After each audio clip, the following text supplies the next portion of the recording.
Hey guys, what's going on and welcome to a brand new video. In this video today, it is going to be your preview for the Leeds United vs Hull City game. Of course, we got Hull City. We are playing at home. Let's do what we always do first, is we go through the last 6 games we played against Hull City and see how much confidence we have against the team we're playing. So we're against Hull City in our last 6 games. The last game we played against them was a 3-1 win in 2024. We won that game 3-1, of course. Before then was a 2023 game where we drew 0-0 while we had a red card. I don't remember who got that red card. I can't quite remember if it was at the... I feel like that might have been like the... was it Ampadu the one that got the red card? Or something? I don't think that's the Melier game where he got a red card, but I'm pretty sure I'm pretty sure Ampadu got a red card, sorry, in a game. I just can't remember. I'm pretty sure he did, though. It was like a red card that shouldn't have been a red card. Might have been that game. Not quite sure. Before then was we got a 1-1 draw against them in 2020 in the Cup. Before then was a 4-0 win in 2020 as well. And then it was a 2-0 win to us in 2019, and then 2018 we lost 2-0. So in the last 6 games against Hull City, we have won 3, drawn 2, and lost 1. And we scored 10 goals with 12 yellow cards and 1 red card. Meanwhile, Hull only scored 4 goals with 11 yellow cards and 0 red cards. So we've gotten more goals. We've gotten 6 more goals than what they have when we played them head-to-head in the last 6 games. And the start of the season, you know, for both, you look at both teams' form at the start of the season. This is what I like to do. I like to look at the form, see how teams are performing, when the ones we're playing, and seeing if they're in form or not. Of course, we started the season with a 3-3 draw, followed up, of course, by the 3-0 loss in the Cup, and then we drew 1-0 against West Brom, and then, of course, against Sheffield Wednesday. We got our first win of the season. I mean, we're still undefeated in the league. I know it's wild. People were upset, but we are undefeated in the league, which is crazy, the way people were reacting like it was the end of the world about a week ago. But now that we've got all these signings in, we're undefeated in the league. We got our first win of the season. It feels like everything just getting better and better. You look at Hull this season. They started the season with a 1-1 draw to Bristol City.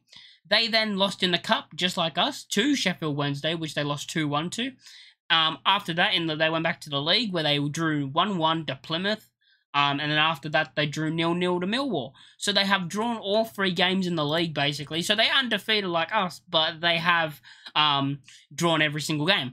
But let's talk about the news that we heard out of the press conference. The news that Patrick Bamford is, of course, out with a hamstring injury. But also, guess who's out with a hamstring injury? Daniel James. So Dan James will miss this game due to his hamstring injury. Which means, does someone come in for their first game already and start? We don't know. I'm going to do my predicted lineup, and maybe he goes in there. Probably does. I think he does. Let's start off. Of course, Melier will be in goal. Of course, we've got no competition for goalkeepers. That Melier has to start. I mean, there's no other option. I like Melier, but I do think he makes some errors, and he can cost us at times. But I do like Melier, and I think he's a good keeper still. We go to right back, and I think Bogle will start. He had a slippery start to the season where he wasn't great for the first game. I don't think he was great for the first 2 games he played. But he's starting to get a bit better and starting to improve a bit, in my opinion, when I've seen him on the pitch. And I like him in attack. I think he's very good in attack. And I think defensively, hopefully, he can get a bit better. But I know that he's more of an attacking fullback. And hey, we're not great at signing great fullbacks that can defend, are we? That's not Leeds United signing fullbacks that can defend. After that, of course, you got Strauch and Rodon as your centre-back partnership. I mean, that's not going to change. There's no one else to bring in. DeBio is the other option. I mean, there's Voba, but it looks like he's going to make a move, and he wants out the club and go. He wants to move. Which, yeah, I'm fine with him going.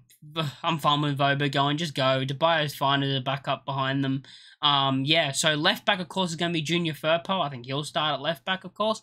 And then you got your double pivot in front of them, which I think Fark will go with Gruev and Ampadu. I don't think he's going to change that partnership. We won the last game. You don't change a winning team. Fark will go with Gruev and Ampadu in that position. You go to the left wing. I think on the left wing will be Nonto, of course, because I think he had a great game against Sheffield Wednesday. I thought he played well. And then, of course, in the middle, our top goal scorer, Brendan Aronson, who started the season very well, and I think he'll continue that. And then up top is going to be Mateo Joseph, and I left this for last because I wanted to talk about it. Now, does Ramazani start?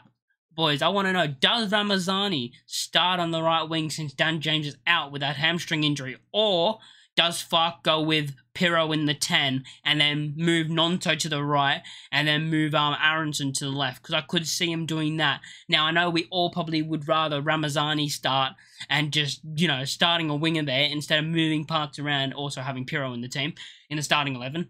But I could see Fark going with that and being like, okay, we'll bring Pirro into the middle, we'll play Nonto on the right, and then we'll move Aronson to the left. I could see him doing that, which is a bit of a worry going into this game, because I do not want to see that.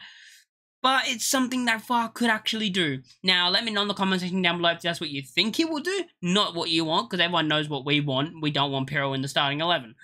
But yeah, so let me know if you think he'll do that or you don't think he'll do that. And I'll leave a poll actually on that on the channel. So vote on the poll, Thanks for watching, boys. Make sure to like, comment, and subscribe if you're new, and I'll catch you all next time. Peace.